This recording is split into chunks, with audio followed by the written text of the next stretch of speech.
Welcome, fellow musicians. Did you hear about the sandwich that called a restaurant and tried to get dinner reservations? They wouldn't give him one because they said they didn't serve food there. So, anyway, today is lesson 3 in our module, Practicing Rhythms. So we're going to start out by clapping together this first measure only. Now I need you to practice clapping. Don't just watch me. It's not enough in music just to have it here. You have to practice. Just like you may learn how to shoot a basketball and know the knowledge here, but until you actually do it, you're not going to be good at shooting a basketball, right? So you've got to practice in music. So I need you to clap along with me. Even if you don't want to, do it anyway. So remember, these are eighth notes. We do not have to draw those with each individual flag. The same over here with 16th notes. We can group them together. We don't have to do individual flags on the notes. So we're grouping them together in groups of 2 or 4. So these eighth notes, each one gets a half of a beat. So 1/2 plus 1/2 equals 1. So there's beat 1. 1/2 plus 1/2 equals 1. So there's beat 2, there's beat 3, and there's beat 4. And remember, on the rest, you're going to separate your hands when we clap. We're just going to try that first measure together. Let's try it. Oh, I forgot to tell you one more thing. So we're going to add in, since that's beat 1 and 2, we're going to add in our ands. And that's 3 and 4. All right, let's try it together. Ready? Here we go.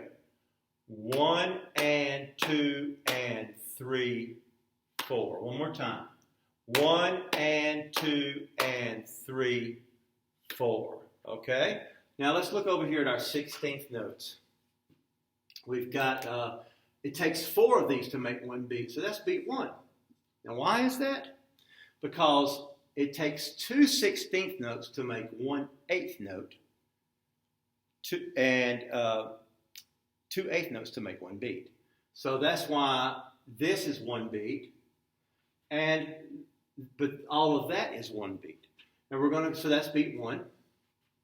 And that's beat 2. This is beat 3. And that's beat 4. So let's go put our ands in. 1 and. Remember, 2 of these is equal to 1 of these. So you see 1 and. It's the same here as 1 and here. So 1 and, 2, 3, and 4. And we'll just fill it in with our 1E.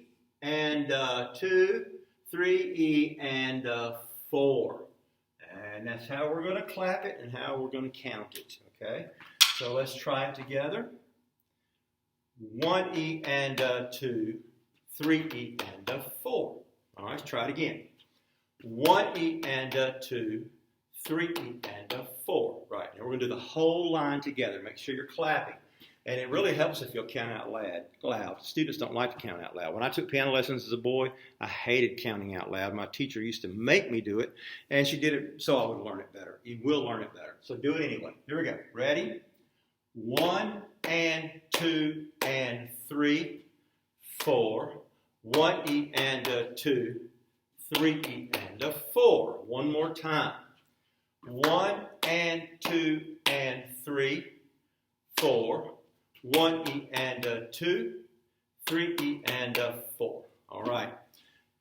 The second phrase I want you to know today is milk and cookies. I'm going to write that down.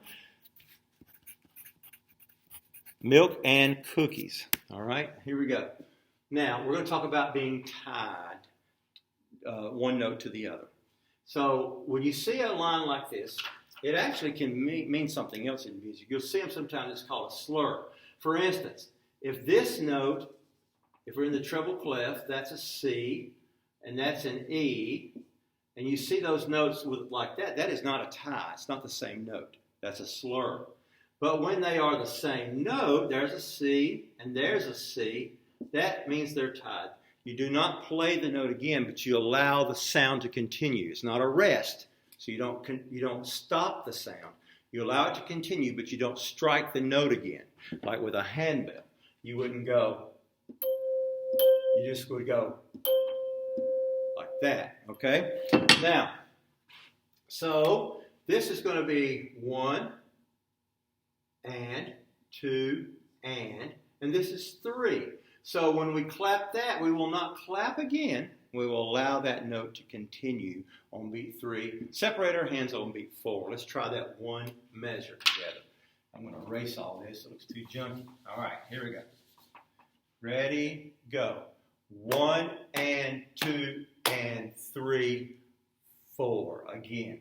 1 and 2 and 3, 4. All right. Now we're going to go over here, and we're going to do these, and we're going to tie these two right here. Well, same as tying this, but this is just a quarter note. Here we're going to continue with some eighth notes, which gives it a little bit a different slant on that. So we're going to go 1 and 2 and 3 and 4 and. You will tie, once you clap and on the 2 of and of 2, you will hold that on 3 and resume clapping on the and of 3. So let's try it together. We're going to take this pretty slow. Ready? 1 and 2 and 3 and 4 and. Again, slowly. 1 and 2 and 3 and 4 and. We'll do the whole bottom line. Let's try it. 1 and 2 and 3, 4. 1 and 2 and 3 and 4 and. It's a really important thing to know.